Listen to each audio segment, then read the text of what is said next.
નમસ્કાર, જય શ્રી કૃષ્ણ, શુભ સવાર. બધા મજામાં હશો અને અહીંયાથી મોકલવામાં આવતા વિડીયો બધા જોતા જ હશો એવી આશા સાથે આપણે આગળના વિડીયોની શરૂઆત કરીએ.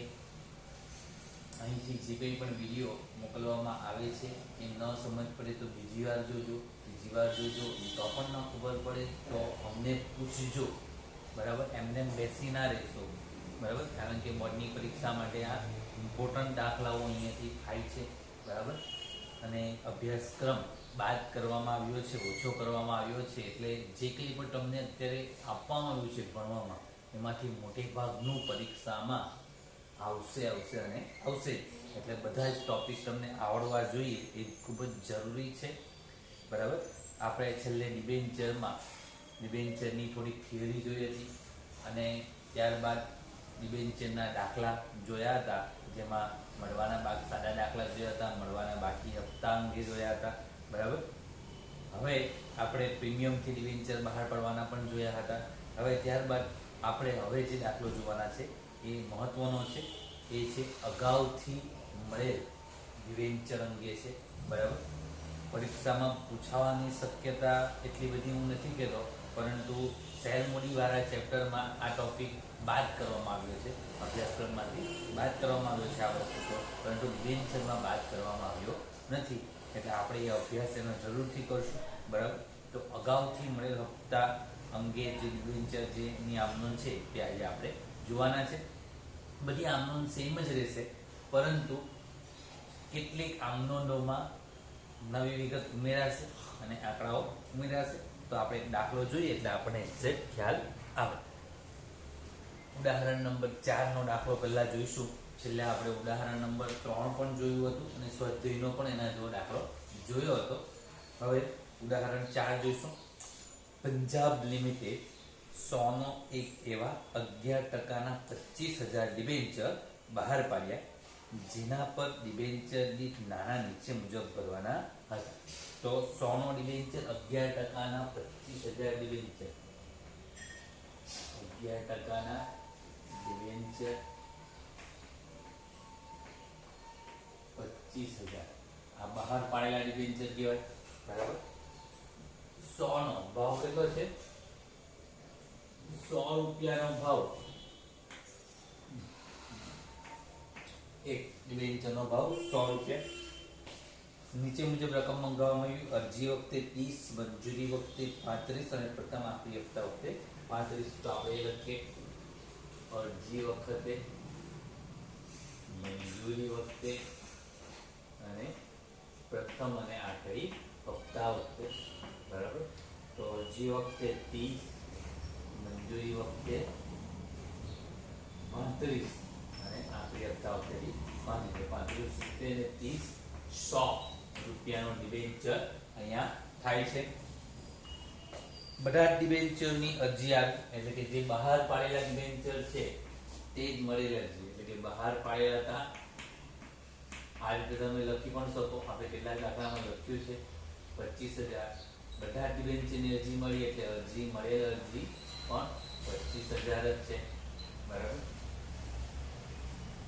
800 ડિબેન્ચર ધારણ કરનાર જોગીન્દરે મંજૂરી વખતે ડિબેન્ચરની બધી જ રકમ ચૂકવી દીધી. આ અત્યારે હવે આપણા માટે નવું છે, તો આપણે એને પણ લખીશું કે જોગીન્દર નામનો એક ડિબેન્ચર ધારક છે, એણે 800 ડિબેન્ચર પર મંજૂરી વખતે બધી રકમ ભરી દીધી. એટલે અહીંયા લખીશું આપણે 800, અલગ ચોકથી લખું છું, અને અગાઉથી મળેલ હપ્તો કેવા હશે? 800 ડિબેન્ચર પર એને એવું કહેવામાં આવ્યું છે કે આ જોગિંદર છે એની પાસે 800 ડિબેન્ચર હતા, એને મંજૂરી વખતે બધી રકમ ભરી દીધી. એટલે કે આ તો સમયસર ભરી, આ બી સમયસર ભરી, તો આ અહીંયા ભરવાનો સમય આવે તે પહેલા એને મંજૂરી વખતે પૈસાના ભરી દીધા. એટલે મંજૂરીની આપણે બેંક વાળી આમ નોંધ લખશું ત્યારે આ 35 રૂપિયા ગુણ્યા 800 એડવાન્સમાં મળી ગયેલા એની નોંધ પણ આપણે કરવાની આવશે, બરાબર? એ આમ નોંધમાં આપણે જોઈએ કેવી રીતે આવે યાર. ત્યાર પછી એવું કીધું છે કે 200 ડિબેન્ચર ધારણ કરનાર હરજીતસિંહે મંજૂરી અને હપ્તાની રકમ ચૂકવી શક્યા નથી. હવે બીજો જે ડિબેન્ચર ધારક છે તેની પાસે કેટલા ડિબેન્ચર છે? 200. એની પાસે 200 ડિબેન્ચર છે. એને મંજૂરીના પણ નથી ભર્યા અને આખરી હપ્તાના પણ નથી ભર્યા. આને કહેવાશે મળવાના બાકી હપ્તા. તો આ આપણને આવ્યું હતું, પરંતુ આ આવ્યું નતું. તો આપણે એ પણ શીખી લઈએ. બરાબર, આમનો લખવાની શરૂઆત કરીશું. પહેલી આમનો આપણે શાનાથી લખશું? અરજી વખતે. બરાબર, અરજી વખતની આમનો લખીએ. તો અરજી વખતે આમનો શું આવશે? પહેલી આમનો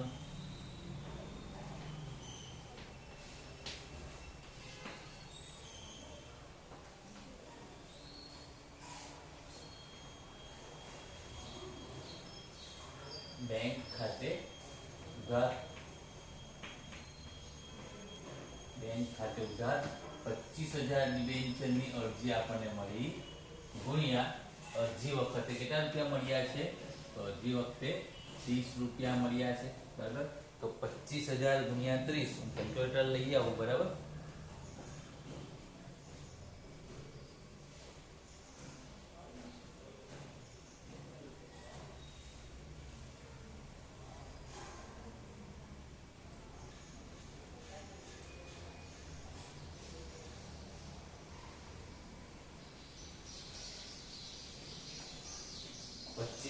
ગુણ્યા 30 એટલે કે 7,50,000. 25 45 7,50,000 બેંક ખાતે ઉધાર. તે ટકા લખવાના 11% ડિબેન્ચર અરજી ખાતે કેટલા? 7,50,000 જ આવશે. બરાબર, ત્યારબાદ આપણે આગળ જઈશું. બીજી આમનોંધ આપણે આની બાબત જે આવશે કે 25,000 ડિબેન્ચર પર 30 લેખે ડિબેન્ચર અરજીના નાણાં મળ્યા તેના. હવે 11%ના ડિબેન્ચર જે જમા છે તેને ઉધાર કરશું.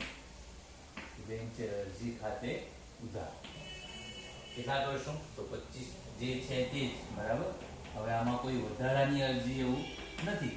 તો જે ઉધાર છે તે બધા ક્યાં લઈ જવાના છે?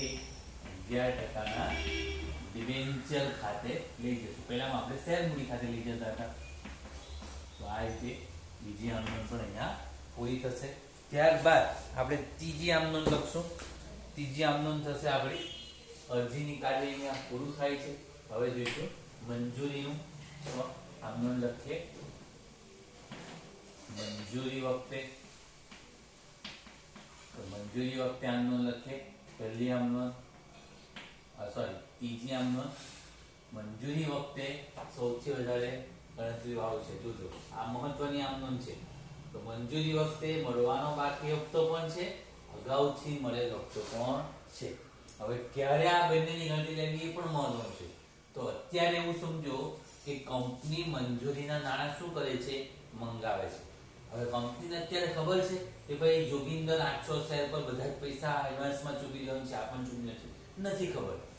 અત્યારે કંપનીને એવું ખબર છે કે ભાઈ બીજો કોણ છે? ભાઈ હરજીતસિંહ જે છે તે આ હપ્તાના નાણાં ચૂકવવાનો નથી અને મંજૂરીના પણ નથી ચૂકવવાનો, એવું ખબર છે? ના, નથી ખબર. એટલે કંપની મંજૂરીનો હપ્તો મંગાવે છે ત્યારે કંપનીને એવું કંઈ જ ખબર નથી કે કોણ એડવાન્સમાં ભરવાનું છે, કોણ આપવાનું પૈસા નથી.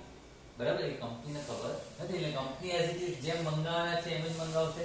આમનોંધ આવશે 11%ના ડિબેન્ચર મંજૂરી ખાતે ઉધાર. કંપનીને કોઈ અંદાજ નથી એટલે કંપની એની ગણતરી જે પ્રમાણે થતી હોય તે પ્રમાણે કરશે. 25,000 ગુણ્યા 35.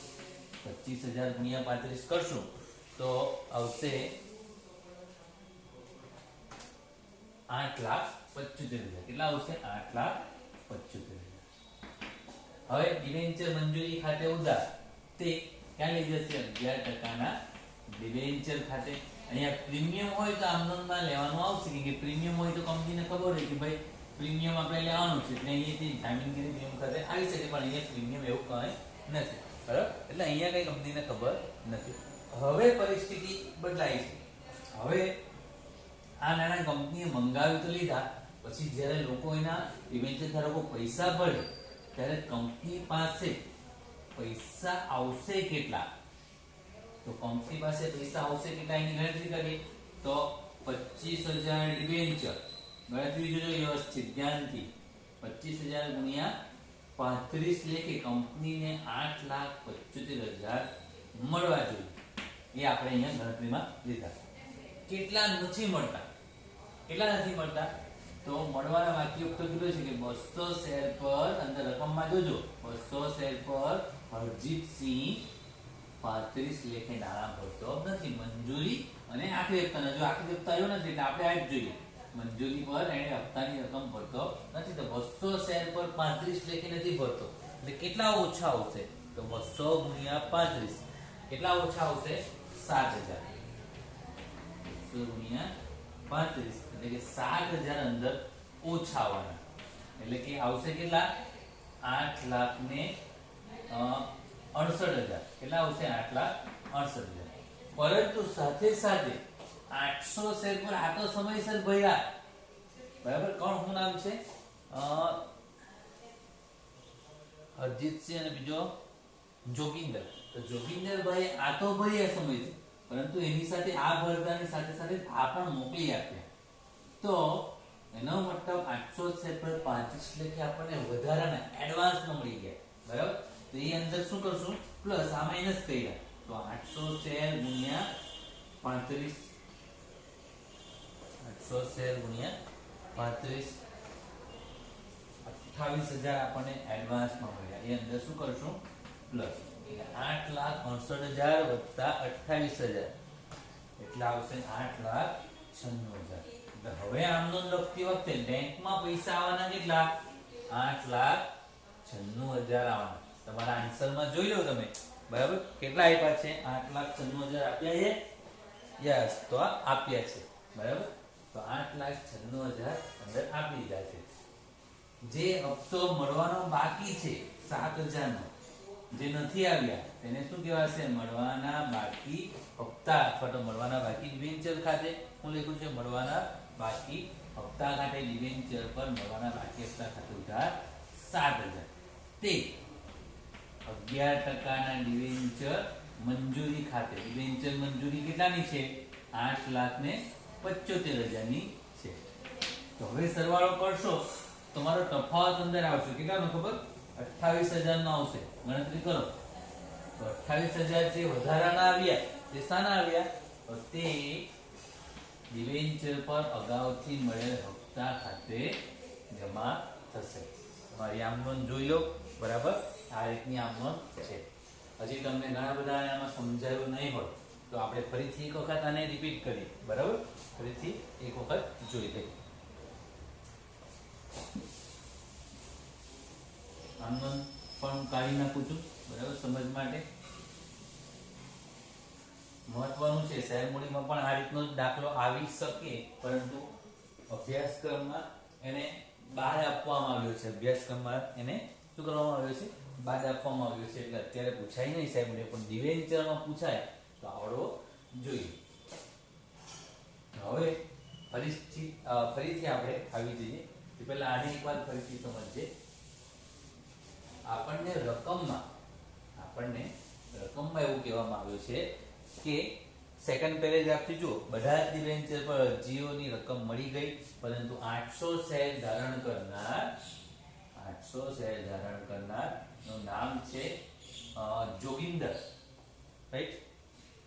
જોગિંદર, 800 શેર ધારણ કરનાર જોગિંદર મંજૂરી વખતે, અંદર શું કીધું છે? 800 શેર ધારણ કરનાર જોગિંદર મંજૂરી વખતે જ આખરી હપ્તાના નાણાં અથવા તો પૂરેપૂરી રકમ ભરી દે છે. આપ્યું છે અંદર?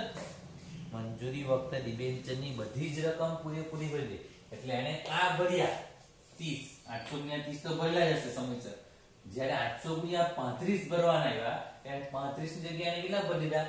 70. નો મતલબ મંજૂરીના નાણાં તો સમયસર ભર્યા, પરંતુ આ પૈસા એને શું કર્યા? એડવાન્સમાં ભર્યા. એટલે એને કહેવાય અગાઉથી મળેલ હપ્તો કહેવાય, બરાબર.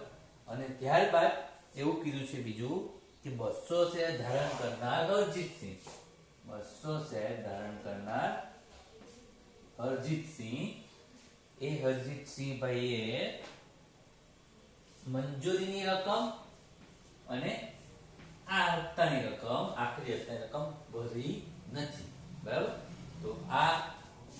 આમનો આપણે હવે ગણતરીમાં લેવાની છે. તો શરૂઆત કરીએ આપણે. પહેલા બે આમનો તો આપણને આવડતી જ છે. હવે વારો આવ્યો મંજૂરીનો. તો અત્યારે કંપનીને એવું કંઈ જ ખબર નથી. જ્યારે કંપની આમનોંધ કરે છે, અલગ અલગ તારીખે કરે, બરાબર. તો અત્યારની પરિસ્થિતિ કંપની મંજૂરીનો હપ્તો મંગાવે છે. તો કંપનીને એવું ખબર છે કે ભાઈ આ જોગિંદર અગાઉથી ભરવાનો છે કે ભાઈ હરજીતસિંહ નથી ભરવાનો, તેવું કંઈ ખબર નથી. એટલે કંપની એનો હપ્તો જેમ મંગાવવાનો હોય એમ જ મંગાવે. તો હપ્તો મંગાવે એટલે 11%ના ડિબેન્ચર મંજૂરી ખાતે ઉધાર, તે 11%ના ડિબેન્ચર ખાતે. કંપનીને એવું કોઈ જ ખબર નથી કે ભાઈ મળવાના બાકી હપ્તાના છે કે અગાઉથી મળેલ હપ્તાના છે, એવું કોઈ ખબર નથી. એટલે 25,000 ગુણ્યા કેટલા? 25,000 પર એ 35 લેખે હપ્તો મંગાવે એટલે આવશે 8,75,000. 8,75,000 આ હપ્તો કંપની મંગાવ્યો.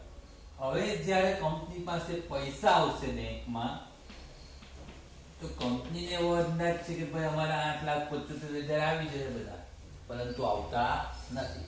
કારણ કે 25,000 પર 35 લેખે 8,75,000 મળવાના હતા. એમાંથી હરજીતસિંહ નામનો વ્યક્તિ જેને 200 ડિબેન્ચર છે એને 35 લેખે અત્યારે ભર્યા નથી. અત્યારે તો મંજૂરીનો હપ્તો જ છે એટલે આખરી હપ્તાનો સવાલ નથી. અત્યારે આ જ જોવાનું.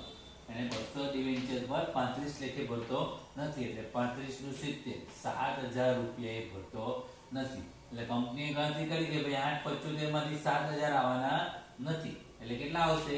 8,68,000 જ આવવા જોઈએ. પરંતુ બેંક ખાતે ઉધાર, બેંકમાં પૈસા વધારે આવ્યા. તો વધારે કેવી રીતે આવ્યા? તેમણે જોયું કે 800 ડિબેન્ચર પર આ મંજૂરીનો હપ્તો આ જોગિંદરે ભરેલો જ હતો સમયસર. આ તો 800 35, પરંતુ એ 35 દુ 70 ભરી દીધા. એનો મતલબ આ 35 રૂપિયા એને એડવાન્સમાં ભર્યા. તો એ વધારાના આવ્યા. તો પ્લસ કરો 800 ડિબેન્ચર ગુણ્યા 35. એટલે 800 ડિબેન્ચર ગુણ્યા 35 કરશો તો 28,000 રૂપિયા કંપનીને પ્લસ મળ્યા, વધારાના એડવાન્સમાં મળ્યા, બરાબર. તો 8,68,28 એટલે 8,96,000 બેંકમાં આવ્યા હશે.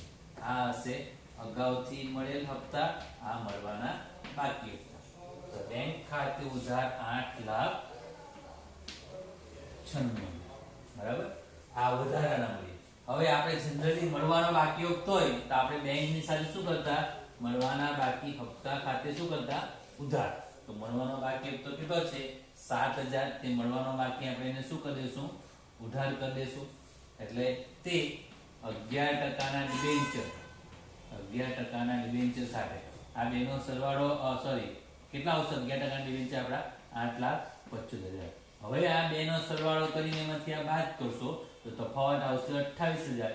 એ ઓટોમેટિકલી આપણો શું આવશે? અગાઉથી મળેલ હપ્તો. તો તે અગાઉથી મળેલ હપ્તા ખાતે આવી જશે. તો સમજાયું? આ રીતે તમારી ડિબેન્ચરની મંજૂરી અંગેની આમનોંધ અગાઉથી મળેલ હપ્તા અને મળવાના બાકી હપ્તા બંનેની ભેગી થશે. હવે કંપની મંગાવે છે, ત્યાર પછી નેક્સ્ટ હપ્તો કેટલાનો છે? તો આખરી હપ્તો, પ્રથમ અને આખરી હપ્તા ખાતે એવું લખ્યું છે. તો એની રકમ મંગાવે છે. તો કંપનીને અત્યારે એવું કંઈ જ ખબર નથી કે ભાઈ હરજીતસિંહ પણ 35 લેખે બી નથી ભરવાનું. એટલે એ તો જેમ મંગાવે છે એમ જ મંગાવશે. તો 11%ના ડિબેન્ચર આખરી હપ્તા ખાતે ઉધાર, તે 11%ના ડિબેન્ચર ખાતે. હવે પરિસ્થિતિ શું થાય છે? તો ગુણાકાર કેટલા આવશે? આપણે ફટાફટ કરી દઈએ. 25,000 ગુણ્યા 35 એટલે કેટલા આવશે? 8,75,000 આવશે, બરાબર. તો 25,000 ગુણ્યા 35 8,75,000 આવશે. 8,75,000, બરાબર. ત્યારબાદ કંપનીને પૈસા જ્યારે મળે ત્યારે બેંક ખાતે ઉધાર મળવા જોઈએ કેટલા? 25,000 ગુણ્યા 35 એટલે કેટલા મળવા જોઈએ? 8,75,000.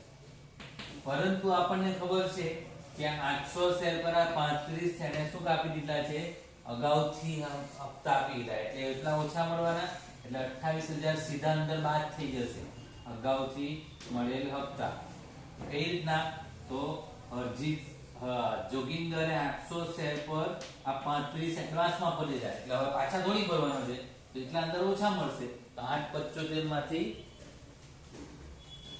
28,000 બાદ કરવાના એટલે 8,47,000 આવશે. પ્લસ બીજું આ જે છે આ અરજીત સિંહ 200 શેર પર 35 ફી નથી ભરવાનો તો 200 ગુણ્યા 35 એટલે 7,000 એ નહીં આવવાના એટલે ખરેખર મળવાના કેટલા? બેંકમાં આપણને 8,40,000 આખરી હપ્તાના મળશે. તો આખરી હપ્તાના 8,40,000 જે 7,000 છેલ્લે નથી મળ્યા એને શું કહેવાશે?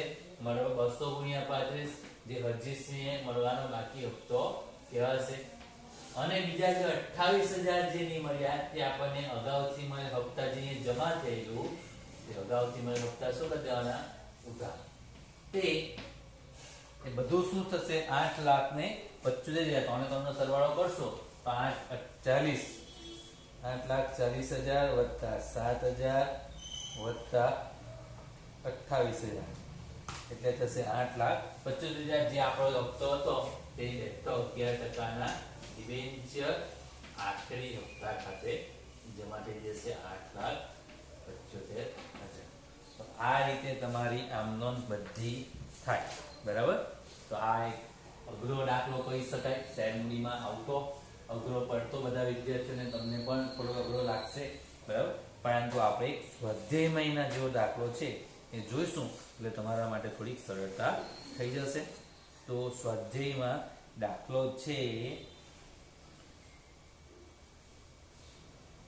7મો દાખલો છે. બરાબર? તો એ 7મો દાખલો આપણે જોઈએ.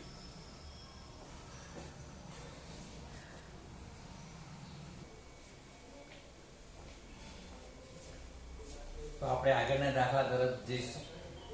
દાખલાની રકમ પહેલા જોઈ લઈએ. અંકલેશ્વરની ડાયનામિક લિમિટેડ. બરાબર? પાના નંબર 112 પર છે સ્વાધ્યાયમાં.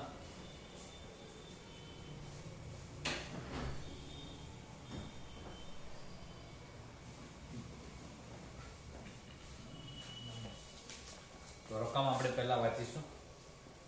અંકલેશ્વરની ડાયનામિક લિમિટેડ 100 એવા 12%ના 30,000 ડિબેન્ચર બહાર પડી. અંકલેશ્વરની ડાયનામિક લિમિટેડ. એક મિનિટ હા, વિડીયો ચાલુ છે કે નહીં જોઈ લેવો પડે. બરાબર? નહીં તો બધી મહેનત બેકાર છે. તો અંકલેશ્વરની ડાયનામિક લિમિટેડ 100 એવા 12%ના 30,000 ડિબેન્ચર બહાર પાડ્યા જેના પર એને નીચે મુજબ નાણાં ભરવાના હતા. અરજી વખતે 35, મંજૂરી વખતે 40 અને પ્રથમ આખરી હપ્તા વખતે 25. બધી જ અરજીઓ આવી ગઈ. તો આપણે પહેલા એ વિગત લખી લઈએ. તો ડિબેન્ચર છે અંકલેશ્વરની ડાયનામિક 100 એવા 12%ના 30,000 ડિબેન્ચર. 12%ના ડિબેન્ચર છે. હવે રકમમાં જોતા રહેજો. 30,000 એની સંખ્યા છે. બરાબર? 100 એવા છે. બરાબર? ભાવ છે 100 રૂપિયાનો. નાણાં નીચે મુજબ મંગાવ્યા: અરજી, મંજૂરી અને આખરી હપ્તા.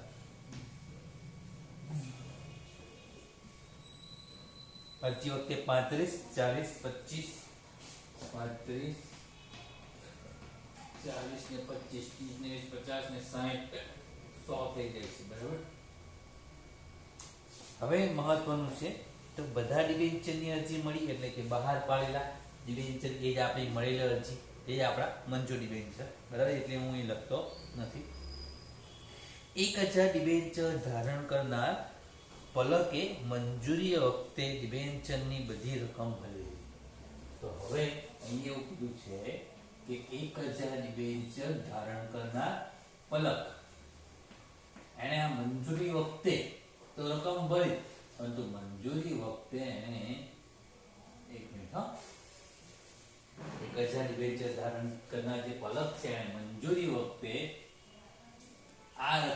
એડવાન્સમાં ભરી, એટલે એને કહેવાય અગાઉથી મળેલ હપ્તા. એડવાન્સમાં ભરી અગાઉથી મળેલ હપ્તા. ત્યાર પછી એવું કીધું છે કે 400 ડિબેન્ચર ધારણ કરનાર આકાશે મંજૂરી અને હપ્તાની રકમ પૂરેપૂરી ચૂકવી શક્યો નહીં, અને બાકીના બધા ડિબેન્ચરની રકમ પૂરેપૂરી મળી ગઈ. બરાબર, આમનો લખો. તો આકાશ જે છે એના કેટલા ડિબેન્ચર છે? તો આકાશના ડિબેન્ચર છે 400 ડિબેન્ચર છે આકાશના. એને મંજૂરીની પણ નથી ભરી અને આખરી હપ્તાની પણ રકમ ભરી નથી. આ રીતે આપણો દાખલો જે અગાઉનો હતો તેવો જ સેમ છે. બરાબર, તમે જાતે પણ કરી શકો, પરંતુ એકવાર આ જોઈ લો દાખલો, પછી તમે એની ગણતરી જોઈ લો, પછી જોયા વગર કરશો તો સારું પડશે. તો હવે આપણે દાખલાની શરૂઆત કરીશું. બરાબર, પહેલી આપણે અરજી વખતે લખશું, ત્યારબાદ મંજૂરી વખતે, ત્યારબાદ આખરી હપ્તા વખતે લખશું. બરાબર, તો હવે આમનોંધ આપણને આવડી જવી જોઈએ કે અરજી વખતે પહેલી આમનોંધ ઊંઘમાંથી ઉઠાડે તો પણ આવડવું જોઈએ. શું? બેંક ખાતે ઉધાર તે 12% ડિબેન્ચર અરજી ખાતે. બરાબર, તો આપણે આમનોંધ લખીશું અરજી વખતે પહેલી આમનોંધ બેંક ખાતે ઉધાર, ગુણાકાર આવશે 30,000 ડિબેન્ચર છે. ડિબેન્ચર દીઠ અરજીના નાણાં કેટલા મળે છે? 35. તો 35 ગુણ્યા 30,000, 35 ગુણ્યા 30,000 એટલે આવશે 10,50,000. અરજી વખતે મળ્યા કેટલા? 10,50,000. બેંક ખાતે ઉધાર તે 12%, 12% એટલે કે ડિબેન્ચર પર 12% વ્યાજ આપે છે. બરાબર, ડિબેન્ચર અરજી ખાતે 10,50,000. ત્યારબાદ બીજી આમનોંધ આપણી આવશે, આ જે જમા છે અરજી તેને શું કરી દેવાની? ઉધાર. એમાં જો વધારાના ડિબેન્ચર હોય તો તે શું કરવાના? નામંજૂર કરીને બેંક ખાતે જમા કરી દેવાના. અહીંયા એવું કંઈ નથી, તો આપણે જે જમા છે એ બેઠા ઉધાર કરીએ. બરાબર, કીધું એ ભૂલી ગયું, એમાં ખબર પડી કે આ અરજી જે જમા તે આપણે ઉધાર કરી, આમાં જો વધારાની ડિબેન્ચર હોય તો તે બેંક ખાતે નામંજૂર પડે અને બાકીના ડિબેન્ચર ખાતે લઈ જવા. પણ અહીંયા કોઈ વધારાની અરજી નથી, એટલે બધા જ રકમ 12%ના ડિબેન્ચર ખાતે લઈ જઈશું. બધી જ રકમ 12%ના ડિબેન્ચર ખાતે 10,50,000. બરાબર, પરીક્ષામાં એમ જનરલી 8 માર્કનો દાખલો પૂછાય એટલે આનો અડધો માર્ક હોય. બરાબર, આનો 1 માર્ક હોય. બરાબર, તો તે પ્રમાણે આમનોંધ જેવી તેવા માર્ક્સ, સરળ આમનોંધ હોય એકદમ તો અડધો માર્ક્સ જ હોય છે, કેટલીક વખત નથી પણ હોતો. બરાબર, તો એવું નહીં સમજતા કે આનો 1 માર્ક મળી જાય આમાંથી. બરાબર, હવે આપણે જઈશું મંજૂરી વખતે. તો સૌથી મહત્વની આમનોંધ અહીંયા જ આવે છે મંજૂરી વખતે. આ સાચી પડશે તો એના પછીની સાચી પડે. તો મંજૂરી વખતે કંપની મંજૂરીનો હપ્તો મંગાવે છે. અત્યારે કંપનીને એવું કંઈ જ નથી ખબર કે ભાઈ પલક એડવાન્સમાં 25 રૂપિયા મંજૂરી વખતે ભરવાનું.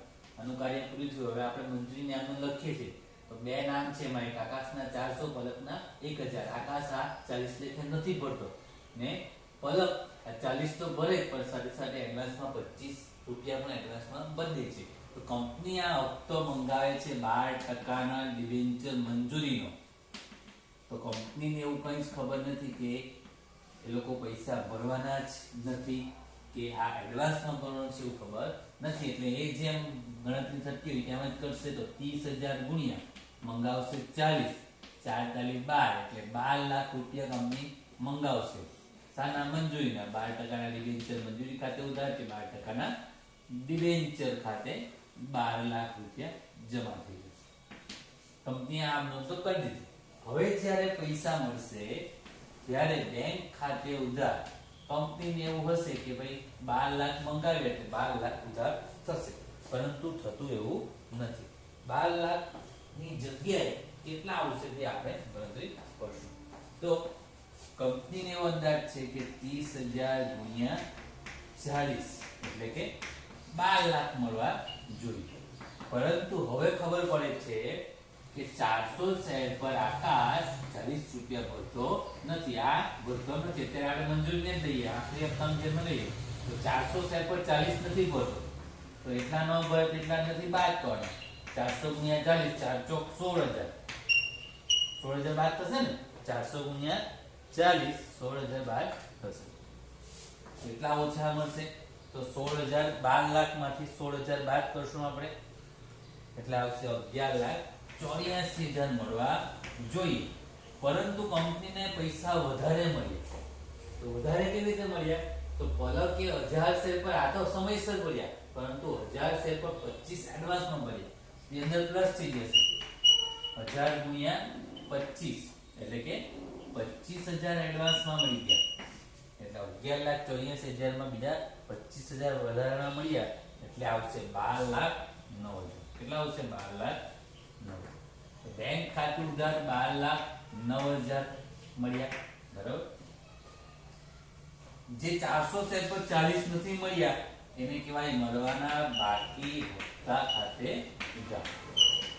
કેટલા આવશે? 16,000. તે હવે 16 ને 9 25, બરાબર ને. હા,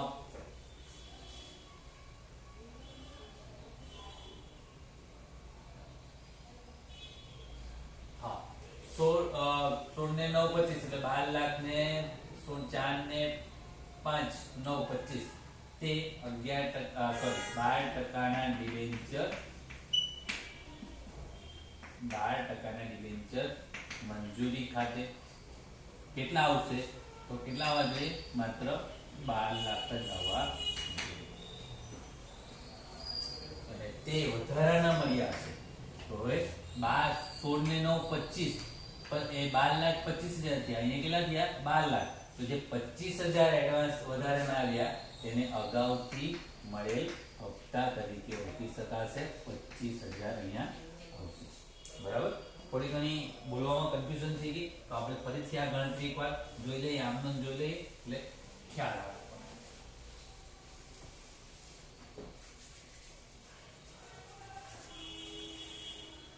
તો હવે કંપનીએ મંજૂરીનો હપ્તો મંગાવ્યો, ત્યાંથી જોઈએ. કંપનીએ 30,000 શેર પર 40 લેખે મંગાવ્યા. કંપનીને હમણાં કઈ જ ખબર નથી કે કોણ કેટલા ભરશે, કોણ એડવાન્સમાં ભરશે, કોણ નથી ભરવાનું. એ કંપનીએ એઝ ઇટ ઇઝ મંગાવી દો. હવે જ્યારે કંપનીને પૈસા મળશે ત્યારે બેંક ખાતે ઉધાર કંપનીએ કરવા જોઈએ કેટલા? 12 લાખ. કેટલા શેર પર? તો 30,000 શેર પર 40 લેખે 12 લાખ કંપનીને મળવાનો અંદાજ છે. પરંતુ એ 12 લાખ મળતા નથી. કેમ? કારણ કે 400 શેર પર આકાશ 40 લેખે ભરતો નથી. એટલે કેટલા નથી ભરતો? 16,000 નહીં ભરે એટલે 11,84,000 જ કંપનીને મળશે. બેંક ખાતું ઉધાર 11,84,000 જ આવવા જોઈએ, પરંતુ બેંકમાં પૈસા વધારે આવ્યા 11,84 કરતા. તો કંપનીને ખબર પડી કે પલકે આ 40 તો ભરેલા, પણ 40 ની સાથે સાથે આ 25 પણ ભરી દીધા, એટલે કે 1,000 ગુણ્યા 25 એક વધારેના ભરી દીધા. તો અંદર એને પ્લસ કરશું આપણે, એટલે 25,000 વધારાના મળ્યા, એટલે થશે 12,09,000 થશે. ગણતરી કરી લો. 12,09,000. 12 લાખ માંથી પહેલા 16,000 બાદ થશે એટલે 11,84,000. 12 લાખ માંથી 16,000 એટલે 11,84,000 વત્તા 25,000 મળશે વધારાના, એટલે 12,09,000. બેંક ખાતે ઉધાર 12,09,000. જે કંપનીને આ જે છે 400 શેર પર આકાશ 40 નથી પડતો એ મળવાના બાકી ડિબેન્ચરના હપ્તા ખાતે ઉધાર કરી દેવાના 16,000. તે કંપનીના ખરેખર ડિબેન્ચર કેટલા છે? 12% ડિબેન્ચર 12 લાખ જ છે, બરાબર. હવે અહીંયા 12 9 વત્તા 16 12,25,000. અહીંયા તો 12 લાખ. તો વધારાના જે 25,000 આવ્યા એ શું કહેવાશે? એરા અગાઉથી મળેલ હપ્તા ખાતે જમા થશે, બરાબર. તો આ રીતે તમારી મંજૂરીની આમનોંધ પૂરી થાય. હવે જોઈશું આખરી હપ્તાની આમનોંધ. તો આખરી હપ્તા વખતે કંપની હપ્તો મંગાવે છે ત્યારે કંપનીને એવું હજી નથી ખબર કે ભાઈ આકાશ આ ભરતો નથી, બરાબર. તો એ કંપની જેમ મંગાવે છે એમ જ મંગાવી લેશે. તો 12% ડિબેન્ચર આખરી હપ્તા ખાતે ઉધાર, કે 12% ડિબેન્ચર ખાતે ગુણાકાર આવશે 30,000 ગુણ્યા કેટલા આવશે 25, તો 25 × 75 7,50,000 આવશે, બરાબર ને. 25,000 ગુણ્યા 25 ગુણ્યા 30,000 7,50,000. હવે એના પૈસા મળશે ત્યારે બેંક ખાતે ઉધાર મળવા જોઈએ કેટલા 25,000 ગુણ્યા 25 એટલે કેટલા 7,50,000 મળવા જોઈએ. પરંતુ કંપનીને બેંક ખાતે એટલા મળતા નથી, કારણ કે 400 શેર પર આ 25 આકાશ ભરતો નથી. તે નથી પેલા બાદ કરી નાખીએ 400 ગુણ્યા 25, 25 ચોકુ 100, 10,000. 400 ગુણ્યા 25 10,000 નથી મળતા, એટલે કંપનીને મળવા જોઈએ કેટલા 7,40,000 જ મળશે. પરંતુ હજી ઓછા મળે છે, કારણ કે પલકે 1000 શેર પર 25,000 એડવાન્સમાં ભરેલા હતા, એ બી અહીંયા નથી મળવાના, પાછા થોડી ભરવાની છે પલક. તો 1000 શેર પર 25 નથી ભરી દીધા એડવાન્સમાં, એટલે એ બી અહીંયાથી બાદ થઈ જશે. એટલે 7,40,000 માંથી 25,000 એ બાદ કરવાના, એટલે કંપનીને બેંક ખાતે ઉધાર મળવાના ખાલી કેટલા 7,15,000. 7,15,000 જે 10,000 ઓછા મળ્યા તેને કહેવાશે મળવાના બાકી ડિબેન્ચરના હપ્તા ખાતે ઉધાર. અને જે આ 25,000 એડવાન્સમાં મળી ગયેલા એને જમા થયેલા તે અગાઉથી મળેલ હપ્તા અહીંયા શું કરી દેવાના ઉધાર કરવાના. એટલે અહીંયા 25,000 ઉધાર થશે અને બધાયનો સરવાળો તે 12%ના ડિબેન્ચર ખાતે 7, 15 ને 10, 7, 25 ને 5, 30 ને 40, 15 ને 10, 25 ને 5, 30, 30 ને 20, 50, 7,50,000 અહીંયા જમા થશે 12%ના ડિબેન્ચર આખરી હપ્તા ખાતે. ડિબેન્ચર આખરી હપ્તા ખાતે અહીંયા જમા થશે.